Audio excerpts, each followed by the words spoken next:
Hello, hello, guys. We are back. It is March 7th, and it is 4:44. No, it's not. It's 5:44. So sorry. 4:44 would have been cool, though. So our overall energy of this story is a snow globe. Somebody's souvenir. They've got it all shook up, and they're waiting for the little glitter inside to settle.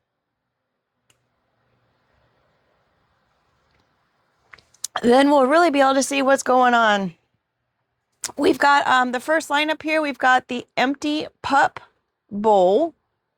Maybe someone's not getting the food they need, or maybe they've already eaten it. Maybe they've already eaten what they were given and they want more. They've got all those bowls around all those bones around the bowl, making a mess of things. Why in the world is it not in the bowl, folks? Or on the other hand, they could like it so much that they got carpet made out of it. I guess it all depends on what you focus on and what you want, right? Anywho, they've got an empty bowl nonetheless. Next to it is the empty bag. Bags are used to carry things. They're used to conceal things. They're used to protect things. We've got a kiss here. Is someone protecting someone they kissed or someone that they care about?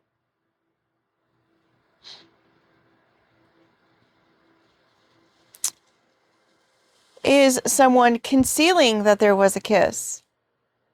Perhaps it was an empty kiss that they're concealing.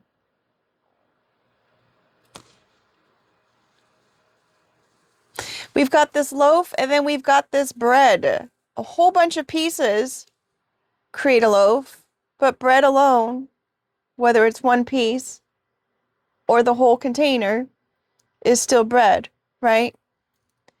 Now, is this cash bread or is this actual bread for making a sandwich? Babe, can you make me a sandwich?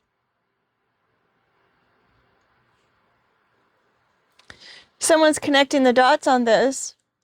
This activity book was adding some color, meaning getting all the details, adding some details to the situation, so that way you can get the entire picture of a scenario.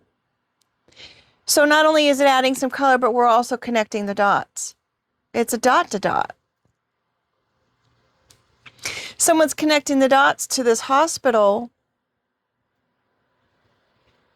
Maybe they're learning something about this hospital. Or maybe someone needs to add some color to the story of what happened at the hospital. It's very basic, folks. We got school 101. All the classes are 101. I don't see any advanced courses on that card.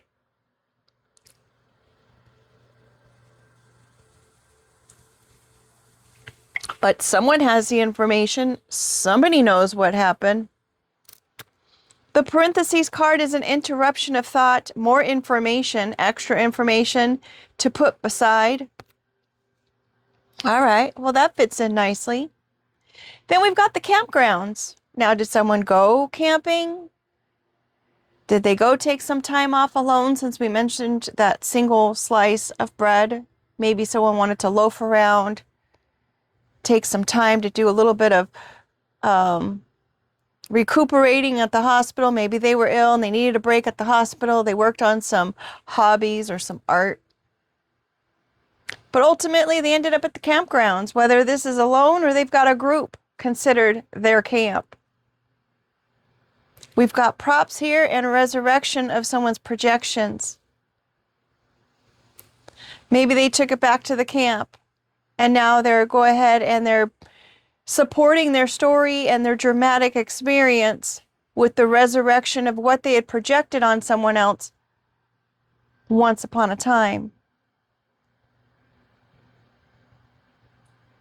They were probably saying that this person it's like a whole movie scene right there on the wall. You can project that movie on the wall and sit back and just watch it happen.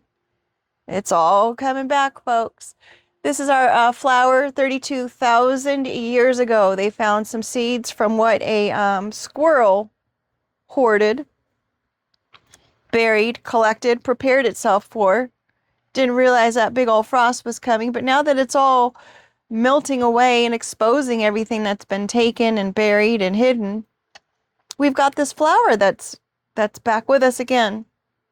So we're resurrecting that. We're shooting it on the wall. We're making a big display of it, perhaps of this creeper. A creeper is a mussel that is at the bottom of the lakes and rivers, and I believe in the ocean. When it procreates, it shoots those little embryos out into the gills of passing fish and newts that may be coming by. So they're basically using other creatures or life forms to raise their children, right? Then we've got the other kind of creeper, which are those vines, the plants. I want to call them philodendrons, but that might be the orchid. I'm not sure. But these are the vines that keep growing and growing and growing, and their little arms get so long and they stick to the walls, and they're also used for like wall cover or floor covers, or they're trying to I just saw today, whoopsie, so sorry about that, shake. I was just on a walk today and I noticed the wall covering of the dumpster areas, and I thought that was really pretty. I mean, it's really pretty. They've got the purple flowers and the green behind it. It is really pretty. And it's nice to be able to cover something so trashy and ugly, right? So this person could be trying to do that. They're side-eyeing this fraction of time. They're looking at the small scope of things, this greater world outside of the small world that they keep themselves contained in through their projections. Now, if someone is actually this kind of person, folks, you can repair it if you want to, but you still have to first be aware to it. That's the first step in any kind of change, is the awareness of. Then you can make the changes. And they have to be repetitive changes. It's not going to happen just overnight. You didn't create the personality overnight. It took time of dysfunction to kind of grow this personality trait, to want to project who you are, the parts of yourself that you're not so proud of, onto other people. But if you just take care of it when it first develops and you're just honest about things that are going on and you take responsibility for who you are, then you can make the change. You know, sometimes it's scary to do that, but if you face your own fear with love, it's a doable thing. Now, this person could be using some kind of distraction down there. We've got those, the clowns for the rodeo. That's my rodeo. Been there, done that. And it also could be rodeo. If we're going down Rodeo Drive, it all depends on how you want to say the word and what your perspective is. Is it rodeo or rodeo? These could have something to do with someone's in-laws. This is our extended family card, just called extended. Now, this could be something that, interestingly enough, could have been started in rodeo, and maybe it extended, and we've got the plus card here, wherever there's crocodiles. Hey, Google, can you tell me where crocodiles live? Crocodiles are mostly found in tropical and subtropical regions across Africa, Asia, the Americas, and northern Australia. They usually live in or near water, preferring swamps, lakes, and rivers, though some species also use brackish or saltwater environments. In the Americas, the American crocodile's range extends from South Florida down through the Caribbean and Central and South America. Did you want to know about a specific type of crocodile or region? No, thank you. I do find it's very interesting that this crocodile is catty-cornered to this creeper. They live in the same places. So maybe that's where the connection is there.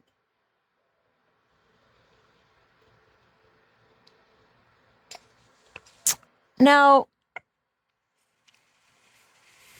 could the in-laws or the extended family of this person who wants to lasso someone up, could they live in those areas? Someone's adding to their extended family in some kind of way or regard, or because we were talking about trash receptacles, Now we've got the swamp monsters. And we had that bag in the beginning about trying to cover up the fact that someone is so darn empty. We've got that's the way the cookie crumbles, the Neanderthal and the hummingbird feeders, and then this imperfect person card meaning the number 6. Now, the hummingbird feeder, or the hummingbirds, actually, are the only birds that can fly backwards. Right? And their wings are designed so that they can kind of pivot and navigate very quickly without any kind of, you don't really even notice other than the fact that they've gone that direction. So again, somebody who is under the influence, per se, of a dysfunctional personality trait has to maneuver in that way, right? They can't get noticed. They can't be called out. Neanderthals are people who kind of have that old way of doing things. Oh my gosh, you're just such a Neanderthal. It's like they don't have manners, right? A little bit impulsive, kind of like the parentheses, when you have that ADD characteristics, interruption of thought, then you just go on and focus onto something else type of mentality. Cookie crumble, someone's making a mess of things. And I have to say, I asked Google last night to go ahead and give me a story or some kind of connection between the three. And maybe Google will give it to us again because it was so darn interesting. It had to do with energy. Hey, Google, can you tell me the connection between crumbs of a cookie, Neanderthal, and hummingbird, please? That is a very creative grouping of things. The most interesting connection is the shared scientific name of an ingredient often found in cookies: sugar. Cookies usually contain sugar. Neanderthals often had diets rich in carbohydrates, which break down into sugar. Hummingbirds need huge amounts of sugar, nectar, to fuel their incredibly fast metabolism. So sugar is the fundamental fuel connecting all three, whether it's a calorie source in the cookie, a fuel source in the ancient diet, or the energy source that keeps the hummingbird airborne. Does that make sense? It sure does. Thank you. Now, last night I was mentioned some. I am glad I could help. Is there anything else I can assist you with this evening? And then I asked him if he could vacuum, and he said, sorry, it's not connected. It sounds like you were trying to get something done and hit a snag. I'm sorry to hear about the trouble with the vacuum. As for me, I am Gemini for Home, a helpful home assistant from Google, and I can't perform physical actions like starting the vacuum or connecting devices. I can certainly help you figure out how to get it connected or troubleshoot if you'd like. What kind of vacuum is it? Thank you, Google. No, thank you. So we've got this sugar scenario. Perhaps this person is a diabetic. Perhaps that they are going to find out they're a diabetic, or perhaps they need to control their sugar intake. Maybe they have some kind of addiction to some sugar substances. I don't know. But I know that if you don't keep those hummingbird feeders clean, they're going to develop some kind of bacteria, and then you're going to actually harm the hummingbirds instead of feeding the hummingbirds. And I know that wasn't intentional for anybody to want to do that, because if they have a love of birds where they want to watch them, they're certainly not going to want to hurt them. And the same thing goes with the cookie. I mean, you love cookies, right? There's a little Cookie Monster. You love cookies. Maybe this person likes that other kind of cookie. I don't know, to go with their sandwich. But if you eat too many cookies, it's going to make you sick. And I'm sure someone who's eating a cookie is not intending on making a mess or leaving any crumbs behind. It just kind of happens. They got to clean up after themselves. And a Neanderthal, I don't know, I wasn't there, but I have a feeling that they didn't really care too much if they made a little bit of a mess anyways, either. And funny story, true fact, the Neanderthals, of course, they procreated with the human species, because they're saying Neanderthals are not of the human species, if I'm understanding that correctly. They were saying that the Neanderthals were having relations with the human Homo sapiens, I guess they're called at that time. And apparently it was the female Homo sapiens that had the interest in the male Neanderthals. So that's how we ended up with hybrid Neanderthal and Homo sapien people. And it's even in the ancestry DNA kits that shows how much Neanderthal someone may have in them still at this point. And then, of course, if they have a lot of Neanderthal traits within them, they're still going to have that mentality of the Neanderthal and maybe even more of some kind of more of a deeper connection with Earth in some kind of regards. I'm not too sure. Don't quote me on that. But that would bring us to the fact that we're talking about family here. We're talking about the imperfect person here. I don't see any houses, so I'm not going to ask about that. But Google, can you tell me about the number 6 in numerology, please?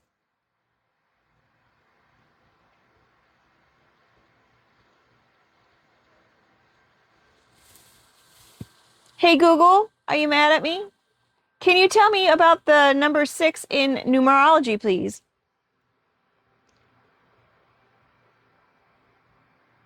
Not at all. I'm Gemini for home, and I don't have feelings like being mad. I am happy to tell you about the number 6 in numerology. In Thank you. numerology, the number 6 is strongly connected to responsibility, love, harmony, and balance. It's often called the nurturer because it relates to family, home, and service to others. Would you like to hear more about how it applies to personality traits? Sure. Yes, please. People associated with the number 6 are typically compassionate, stable, and deeply caring. They tend to be natural. I don't know why it turns off like that. All right, well, we're going to move on. We have someone who just probably doesn't like that about somebody, how they're so nurturing and they have a love of hummingbirds and whatnot. I knew someone and his mom used to say, you know what, if you were a bird, you'd probably be a hummingbird. And she meant it in a bad way. And I used to always say, you know what? It's actually a compliment if you think about it, because as I said earlier, they maneuver quickly. They're the only bird that gets to fly backwards. You know, they like the sweet nectar of hummingbird feeders. But the mom, I guess, was insinuating that this person was not the brightest tool in the shed. But this person I always found was just seemingly just down to earth. This is just my idea. Could have been a projection. Down to earth, very interesting, unique, creative from what I understood. Very unique way of presenting themselves and whatnot. So, I mean, the person turned out to be quite the individual, maybe they were considered the black sheep of the family, perhaps. And anyone who's a black sheep of the family understands what that kind of stigma or what kind of feeling that creates in somebody. So here we are down with the volcano. Something is about to erupt. This one kind of already erupted. Maybe it's already erupted recently, or maybe it's something that's in the process of happening. Because we do have the 10 card after that, which is learning the lesson and moving on to the next cycle of things. It is also a number of perfection. I don't know how 10 got to be the number of perfection. Maybe because it's the first double digit. We go single digit and then all of a sudden you get double duty with the double digit. I'm not too sure. Maybe this person is hung like a racehorse. I don't know, but it is an eggplant, and we know that eggplants are used for some kind of insinuation when it's used in an emoji.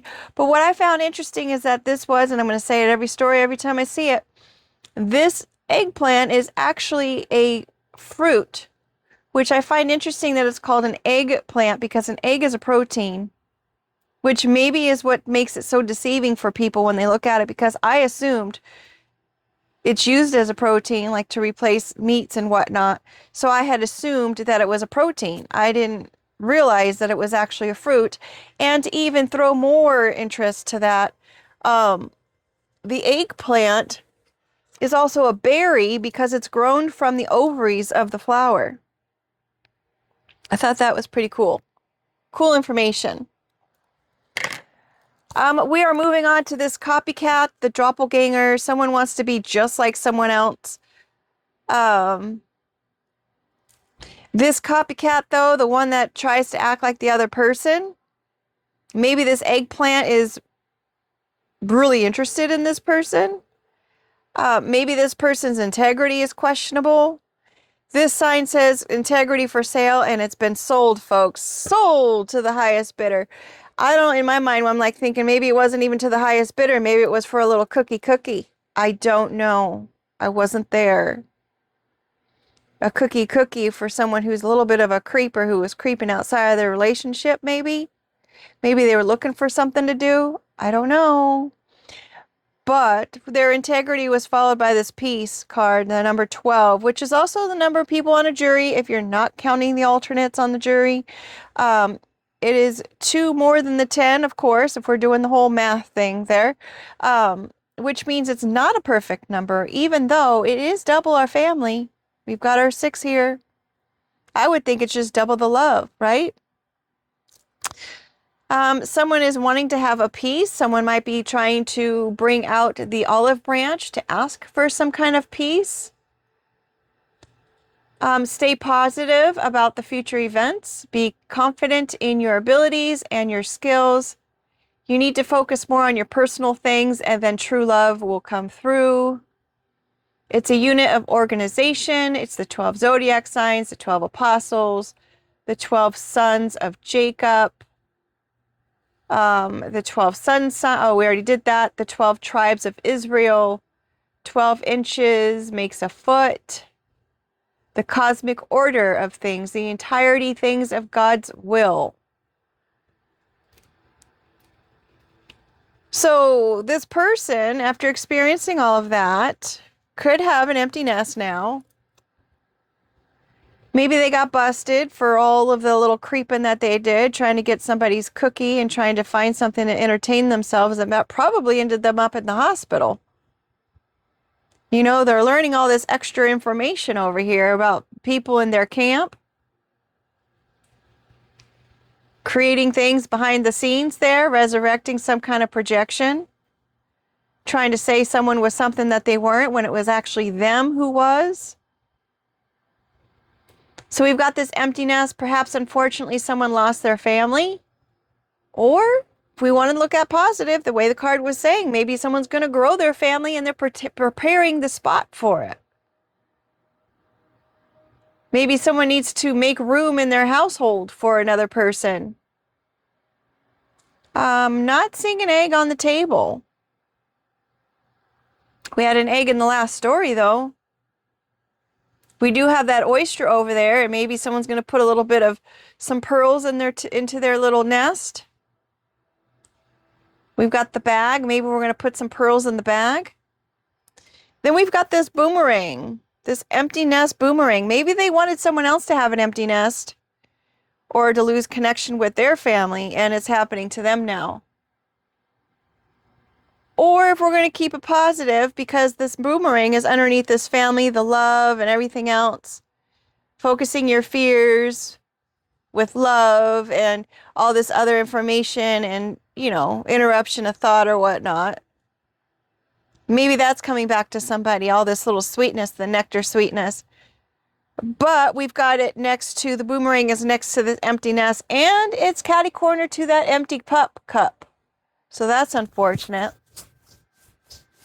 And the added information here is something's about to erupt or has erupted, and now they're dealing with the aftermath of that. We've got the world is your oyster. You are out there. You can do whatever it is that you,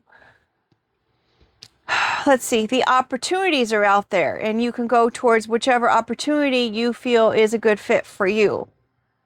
It's an open world. You could travel if you want to. The dolphin is the only mammal other than humans that get intimate for the fun of it. I'm going to have to redo those cards because I'm not real thrilled on the way that they came out drawing-wise. So maybe now that this person has left their nest and now maybe they're single, like that single loaf of bread or the single slice. Maybe they're single and they're going to go out and they're going to go ahead and have intimate relations with other people. Please just keep it covered, folks. I know that people in the age group of like 40s, 50s, 60s and up, they are the highest growing group of people who are now getting the virus that shortens your life. I think we could say HIV on on video. I'm not sure, but I don't know. But just keep it covered. Be smart in your relationship with people. As I said, that's the highest group of growing numbers, because I'm assuming that they think that if they've gone through the whole menopausal part, maybe they're assuming, well, you can't get pregnant, so you don't have to keep it covered. But you know what? There are STDs out there. So you want to be mindful and be careful of that, because when all the little glitter settles, it's going to expose everything. Everything. So, freedom is the key, folks. Freedom of mind, freedom of spirit, freedom of being. Just be who you are. The world is your oyster. That is the key. And just, you use a key to protect your house. You use a key to lock things up. Things that are important to you, you lock it up. So perhaps this person, whoever's free out on there, out on the town or whatever, lock it up. Keep it covered. If you don't get anything from this story, just keep it covered. Oh, look, keep it protected, keep it covered. And there you have it. With that being said, make it a great day and take care. Thanks for being here.